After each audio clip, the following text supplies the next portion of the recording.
Salam kejujuran. Alhamdulillah, hari ini 28 Oktober 2025 masih bisa jalan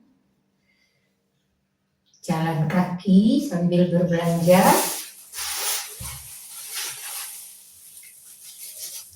Kebutuhan sehari-hari.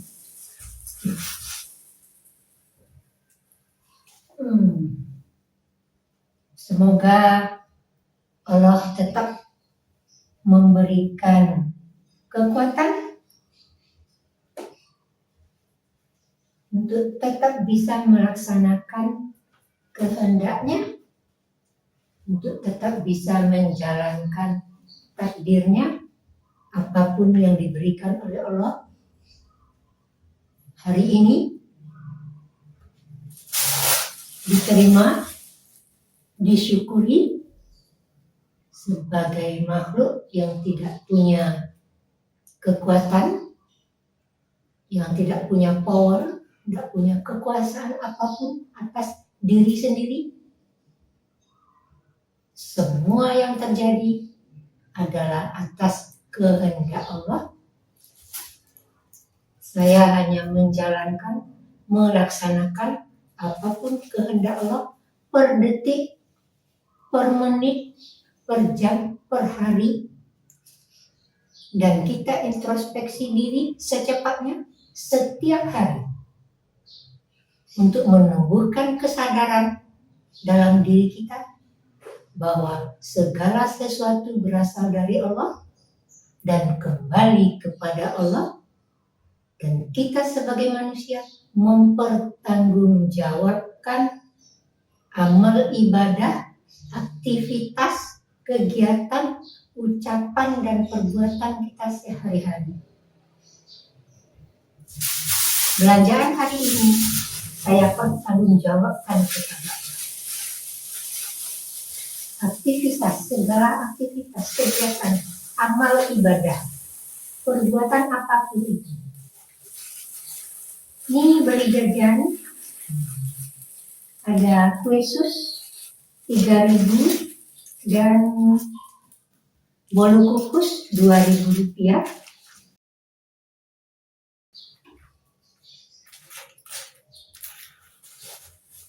Beli di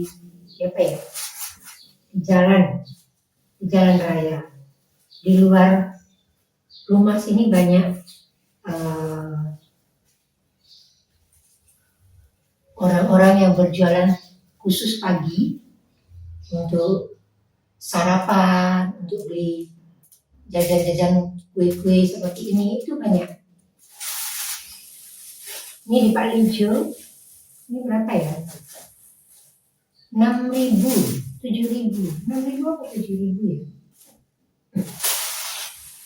Dengan bawang putih itu 11.000.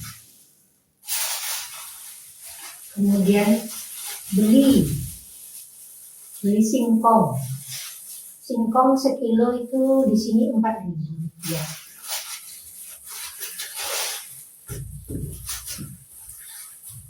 Singkong, ubi kayu, ketela pohon sama. Ini daun-daun, seledri, bawang prei, kemudian daun kemangi, seledri, bawang prei, daun kemangi, dan 2 batang serai. 2 batang serai.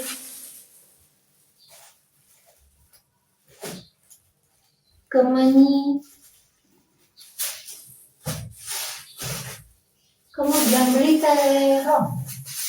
Karena terong kita masih sangat kecil, terong yang saya punya ditanam di depan rumah itu masih sangat kecil. Ini segini berapa ya tadi? Mungkin 2.000. Soalnya harganya lagi murah sih.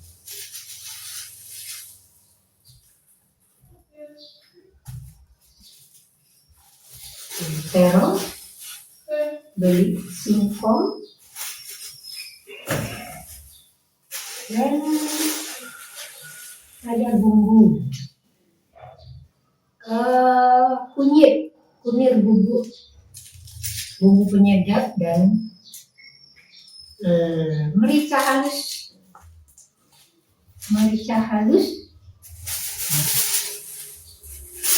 Alhamdulillah masih ada yang jualan dan alhamdulillah masih ada rezeki untuk berbelanja. Disyukuri berapapun adanya.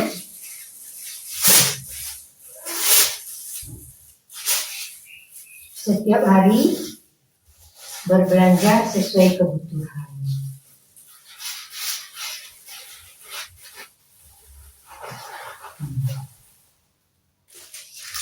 Jadi dalam kehidupan sehari-hari kita memulainya membiasakan diri untuk berbuat dan berkata jujur, karena nilai-nilai kejujuran itu berlaku umum. Kejujuran, disiplin, kerja keras, dan kesetiaan itu berlaku umum, berlaku universal, berlaku kepada siapa saja, di mana saja, kapan saja, di Indonesia, di Malaysia, Thailand, Amerika, Inggris, Jerman, Eropa, Amerika, Asia, Afrika, Australia. Namanya kejujuran, disiplin, kerja keras, dan kesetiaan itu pasti bisa diterima oleh siapapun. Pasti bisa dipahami, tinggal bagaimana bisa menerapkannya, melaksanakannya dalam kehidupan sehari-hari. Kita mulai dari diri kita sendiri. Bagaimana kita jujur, disiplin, kerja keras. Setiap hari sebagai ibu rumah tangga, kita melaksanakan aktivitas di dalam rumah. Keluar rumah berbelanja, sendiri boleh, bersama pasangan atau suami juga boleh, ditunggu di rumah boleh, ada belanjaan yang lewat depan rumah, atau disusul ke tempat mangkalnya atau ke pasar. Semua boleh. Itu aktivitas, kegiatan kita. Kalau orang sekarang ibaratnya diniatkan untuk ibadah. Karena apa? Apapun ibadah kita, apapun perbuatan kita, ucapan kita, aktivitas kita sehari-hari, itu semua sudah ditetapkan oleh Allah sejak kita dalam kandungan. Tinggal kapan hal seperti itu akan terjadi. Tinggal kapan ketetapan atau kejadian itu akan terjadi. Contoh, kita punya video, zaman sekarang sudah hal biasa. Kita rekam sendiri. Berarti kita sutradaranya, karena kita yang bikin. Kita tahu setelah direkam, kita baca, kita lihat. Oh, pada menit kesekian ada kejadian seperti ini. Oh, pada menit kesekian lagu saya salah ucap. Bisa kita ketahui. Dan video saya ini, durasi video itu sampai 20 menit. Bisa kita ketahui, sekarang kita baca ulang. Oh, saya salahnya di sini. Pasti di durasi yang terakhir, di menit yang terakhir adalah ucapan salam. Begitu juga dengan kehidupan kita. Kita diberi takdir hidup 50 tahun, 60 tahun. Di akhir tahunnya nanti, maka yang akan muncul pada menit terakhir dalam kehidupan kita itu adalah kematian. Mungkin didahului dengan sakit, usia tua, atau hal-hal lain yang menyebabkan kematian. Maka ketetapan hidup kita adalah sekian puluh tahun. Saya tutup, menit terakhir adalah kematian. Yang pasti setelah kita lahir, setiap menitnya, setiap detiknya, setiap menitnya selalu berjalan. Sampai kapan? Sampai Allah menentukan takdir kita untuk kematian. Maka dalam kehidupan sehari-hari, kejujuran, disiplin, kerja keras, dan kesetiaan kita tanamkan dalam diri kita sendiri, kita contohkan kepada anak-anak kita ajari mereka, dan kita beri contoh. Contoh, anak-anak kalau sudah sekolah, jangan meninggalkan kelas, walaupun tidak ada bu guru. Jangan meninggalkan kompleks sekolah, walaupun tidak ada pelajaran. Itu kita pantau. Tadi ngapain? Oh, jam kosong. Cuma main bola sama teman di lapangan. Cuma duduk-duduk saja dengan teman-teman di dekat tangga. Jadi kita pantau sekolahnya, kita lihat terus. Kalau perlu sewaktu-waktu mungkin kita ketemu bu guru, bapak ibu guru dan bertanya.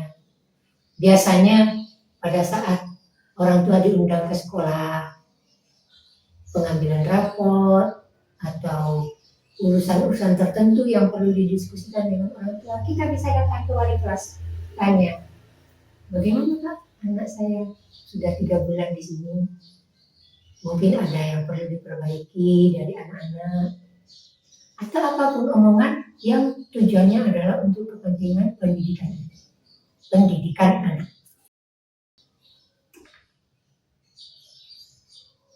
Jadi kita pantau anak jangan bolos. Kita tanya kegiatan dia di sekolah apa. Belajar yang benar, sungguh-sungguh, jawab pertanyaan sendiri. Kalau lagi ujian, duduk, tenang, dengarkan soalnya, konsentrasi. Kalau kamu belajar sebelumnya, pasti bisa menjalankan ujian. Berapapun nilai yang diberikan bu guru, bapak guru, itulah hasil dirimu, itu yang lebih bagus. Jadi kita pantau terus, lihat tadi ujian apa, ini ada ulangan, berapa nilainya? 8, 6, 4, terserah berapapun. Kita lihat, oh kurangnya di mana kok nilainya rendah? Tadi kurang belajar, tadi tidak fokus. Tadi itu sebenarnya belum dipelajari, tapi sudah diberi bu guru soalnya. Berbagai macam ada alasan. Tapi kita tetap memantau pendidikan anak. Di sekolah, di rumah pun juga kita tanya lagi, ada PR, ada tugas-tugas sekolah. Jam berapa masuk, jam berapa pulang, di rumah mau melakukan apa, kegiatan anak di rumah, kita pantau waktunya. Anak suka main game, tidak apa-apa. Boleh-boleh saja, game-game sekarang kan banyak. Main bola, permainan olahraga, game petualangan. Kita izinkan, kita lihat, kita pantau. Game apa ini? Game petualangan, ini. Apa enaknya main game? Enak, kan refreshing. Pasti anak jawabnya begitu. Nah, dari game itu kita bisa tanya, bisa tahu perkembangan anak. Apa yang bisa dia ambil dari dia punya hobi, punya kesenangan bermain game. Karena game itu rata-rata berbahasa Inggris. Sehingga anak akan sering melihat kamus. Ini apa ini? Ini apa? Ini apa? Sehingga kosakata dia bahasa Inggris, kosakata itu lebih banyak dibandingkan hanya belajar di sekolah saja, tapi ditambah dengan permainan di rumah atau mungkin kalau yang suka les dia bisa les. Tapi dari permainan dan kesenangan anak itu bisa diambil. Kenapa? Game, nonton kartun, film-film petualangan itu hampir berbahasa Inggris semuanya. Sehingga anak-anak lebih sering melihat kamus, kadang di pause dulu. Apa ini tadi? Artinya, di pause, dibuka, di googling. Oh, salah. Mestinya tadi itu petualangan ini harusnya ke kiri dulu, jangan belok kanan. Ini ada bahasa Inggrisnya, bla bla bla bla. Nah, di dalam pelajaran di sekolah ada beberapa kata atau beberapa kalimat yang bisa dia pakai. Oh, kemarin saya membacanya di dalam game vokal kalimat kata ini artinya itu. Ketika belajar di sekolah dengan buku bisa membantu dirinya dalam hal pelajaran bahasa Inggris. Dalam hal pelajaran olahraga, suka nonton game olahraga atau suka nonton kartun olahraga, voli, basket, badminton apa, itu dia tahu panjang kali lebar untuk lapangan voli jadi hafal, untuk lapangan basket ini cara melempar bola, untuk basket namanya ini, kalau menangkap bola seperti ini di voli namanya ini. Dia jadi tahu, jadi banyak tahu, tidak perlu menghafal atau membuka buku dulu. Karena sering ditonton, sering dimainkan.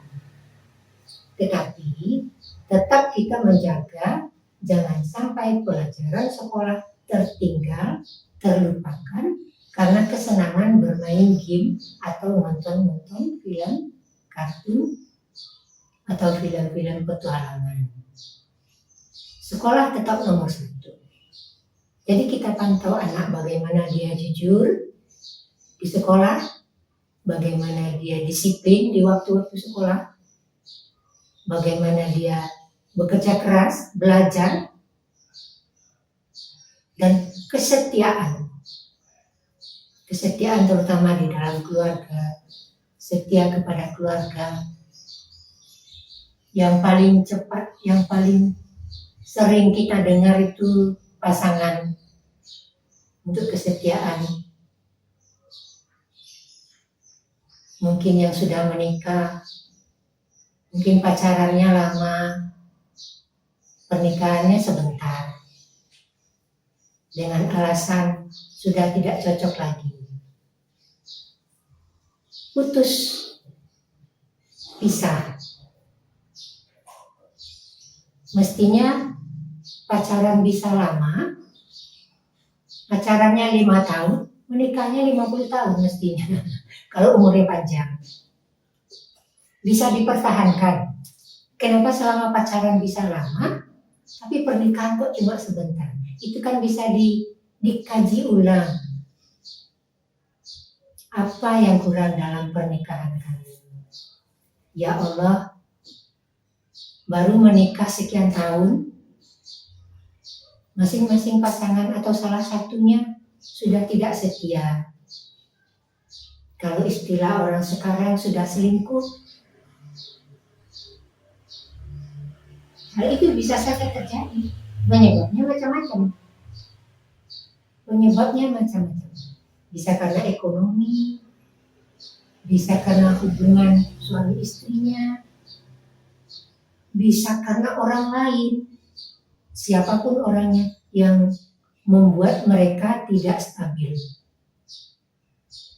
Dengan berbagai informasi mengatakan si A begini,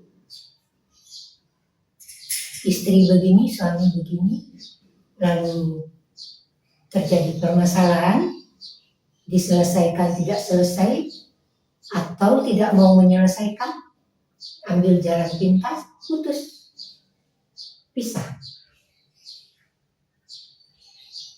Padahal doa kita sehari-hari, ya Allah, kumpulkan kami sebagai suami istri di surgamu nanti. Itu kan doa kita setiap hari. Sebagai suami istri, bahkan dengan anak-anak. Tetapi kalau sudah berpisah, bagaimana doa berikutnya? Tentu kalau menikah lagi ya dengan pasangan berikutnya. Yang susah lagi, bukan susah sih ya, tergantung masing-masing individu. Kalau sudah punya keturunan, lalu pisah, tidak setia pada keluarganya, ada persoalan, tidak mencari solusi, sudah dicari solusi, tidak ketemu,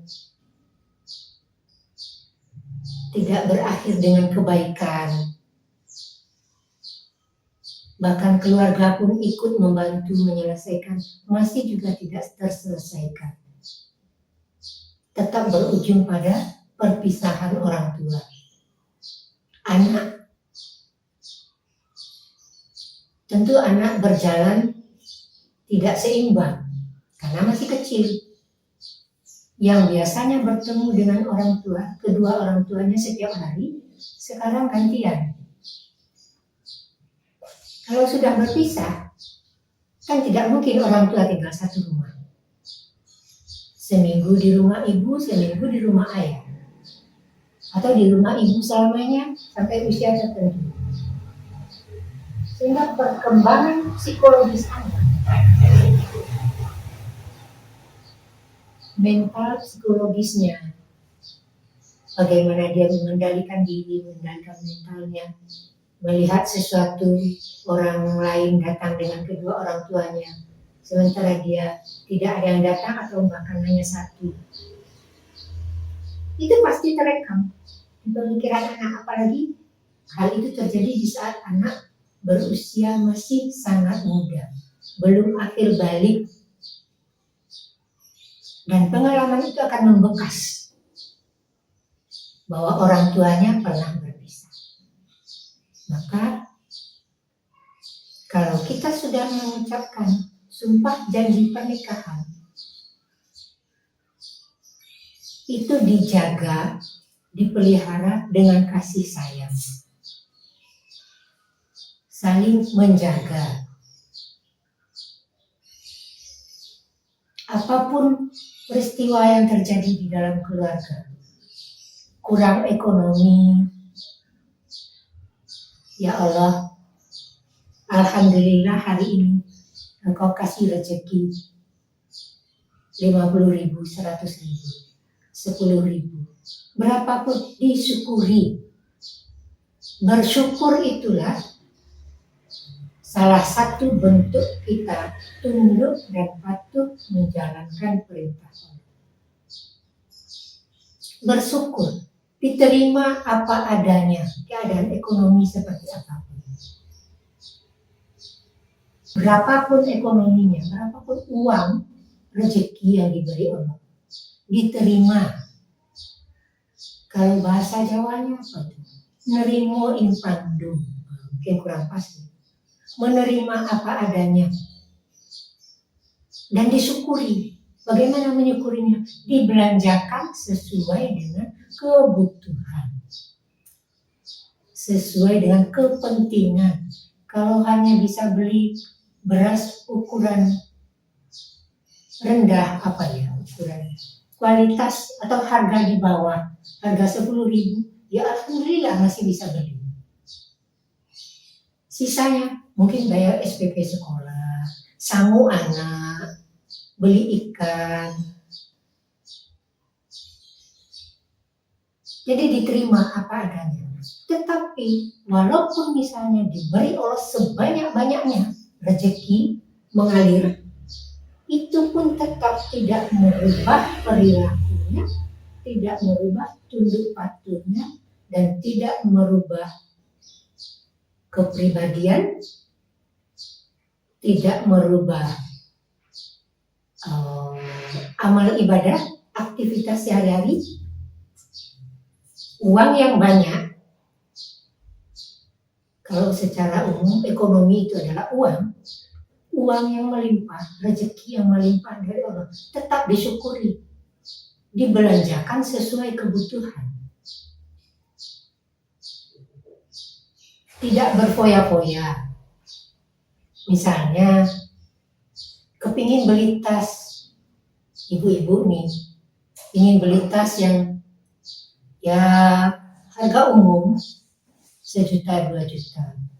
Mungkin untuk zaman sekarang itu hal biasa untuk ibu rumah tangga. Hal biasa untuk zaman sekarang. Tergantung kualitas, tergantung barang ekspor, barang impor. Kalau memang ekonominya cukup, ya tidak ada masalah. Tapi menumpuk-numpuk barang yang hanya bisa dipakai 1 sekali jalan, beli tas cukup 1, 2, alhamdulillah, disyukuri. Sisa uang jangan bingung, disimpan, ditabung. Ini uang sangat banyak, ya Allah, rezeki banyak sekali. Aku bisa beli motor, beli mobil, beli tas merek-merek terkenal dunia, beli villa, beli apartemen. Sementara yang menunggui villa dirinya sendiri, hanya suami istri dan beberapa orang anak. Rumah 1 ditunggui itu tidak habis. Tidak habis maksudnya ya segitulah rumahnya adanya, maksudnya itu kan nggak dijual, kecuali dijual baru pindah ke rumah yang lain. Tidak menumpuk-numpuk rumah, investasi rumah, nanti untuk anak, untuk cucu, untuk generasi berikutnya. Mungkin ada orang lain yang butuh rumah tapi sudah dimiliki oleh seseorang, dan rumah itu tidak ditunggui, tidak dihuni. Sementara ada orang lain yang butuh. Nah, jadi tidak kebutuhan rumah sesuai ukuran. 1 keluarga 1 rumah. Kalau anak menikah, tentu dia akan punya rumah sendiri. Anak 1 menikah punya rumah sendiri, anak kedua menikah punya rumah sendiri. Begitu seterusnya. Punya 1 rumah, 1 mobil, 1 garasi. Punya rumah, punya mobil, punya garasi. Kenapa? Karena diberi rezeki. Kalau uang melimpah, amal ibadahkan.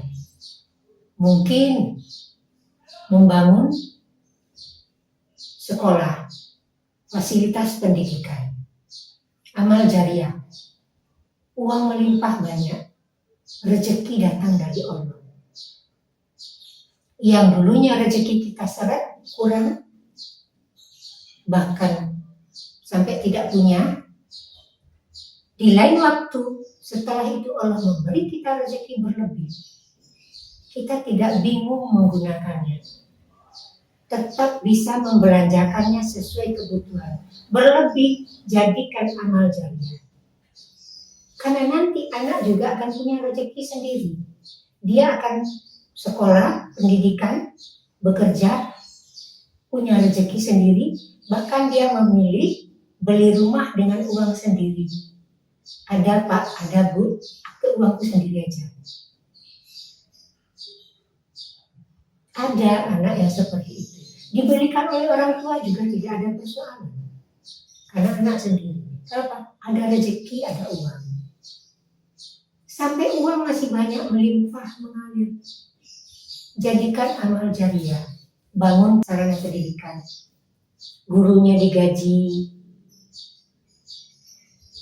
dengan nilai lebih supaya gurunya apa? menjadi hidup sejahtera juga, bisa menyusul kesejahteraan yang kita punya. Kita mengambil keuntungan dari pendidikan yang kita investasikan, rasanya kita sudah berinvest, tentu sudah punya modal, uang berlebih. Untuk apa lagi keuntungan? Amalkan setiap bulan pemasukan dari saham di pendidikan yang kita bangun itu berlebih. Sementara yang kemarin saja belum habis, belum kita manfaatkan. Ya Allah, cukup ya Allah. Alhamdulillah masih ada yang dimakan. Kelebihan dari pendidikan yang hari ini saya investasikan di pendidikan. Biarlah untuk para guru. Saya kasihkan bonus mereka. Kenapa? Karena untuk saya sudah cukup. Toh besok lusa juga semakin tua, usia semakin berkurang, makan juga apa adanya. Alhamdulillah sehat, tidak ada pantangan. Tidak ada pantangan makan gorengan, makan lemak, makan buah tertentu, makan nasi. Nasinya tidak harus nasi merah, nasi ini dan nasi itu. Nasi apa adanya. Di warung ada, di restoran ada, di rumah tersedia.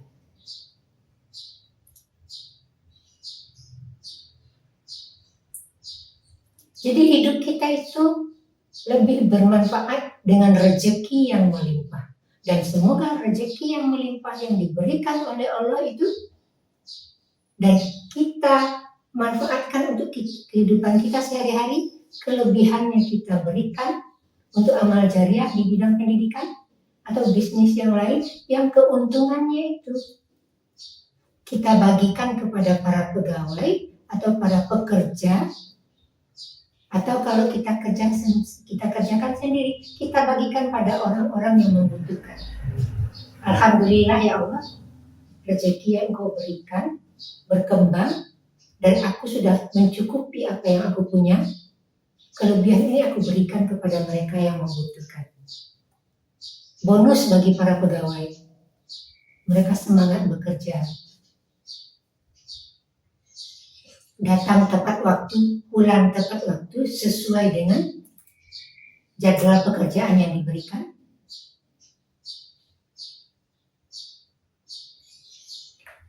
Sehingga mereka di dalam bekerja dengan kita itu akan terjalin kerjasama yang baik, setia di dalam pekerjaannya, tidak ditinggalkan, apalagi dengan disupport, diberi gaji yang sesuai, ada kelebihan dikasih bonus, itu akan semakin memperkuat ikatan antara pemilik dengan pekerja. Karena pemilik, namanya pemilik itu pemodal, dia yang punya. Berapapun keuntungan hanya diambil sekedarnya, tapi sebagian besar dibagikan untuk bonus para pegawai, supaya mereka hidupnya juga sejahtera, semakin baik, dan semakin baik. Berarti amal ibadah kita kan semakin bagus. Dan semoga itu dipandang Allah sebagai perbuatan kebenaran, aktivitas hidup yang saya jalani atau yang kita jalani untuk kebaikan orang lain dengan rezeki yang diberikan oleh Allah.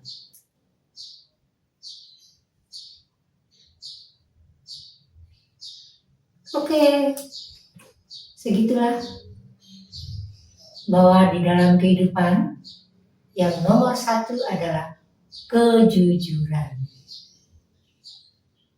Nilai-nilai universal dalam kehidupan nomor satu adalah kejujuran. Berikutnya ada kerja keras, disiplin, dan kesetiaan. Setia sebagai pasangan suami istri, setia di dalam dunia pekerjaan, dihadapi sulit susahnya, dihadapi bersama dengan pemilik, saling kerjasama, dan hal itu kita tanamkan, jujur, setia, disiplin, dan kerja keras, kita tanamkan pada diri kita sendiri, kita tanamkan ke dalam keluarga kita, anak-anak, dan kita berikan contoh kepada mereka. Lalu kita kembangkan ini semua ke seluruh Indonesia, ke seluruh keluarga-keluarga yang ada di Indonesia.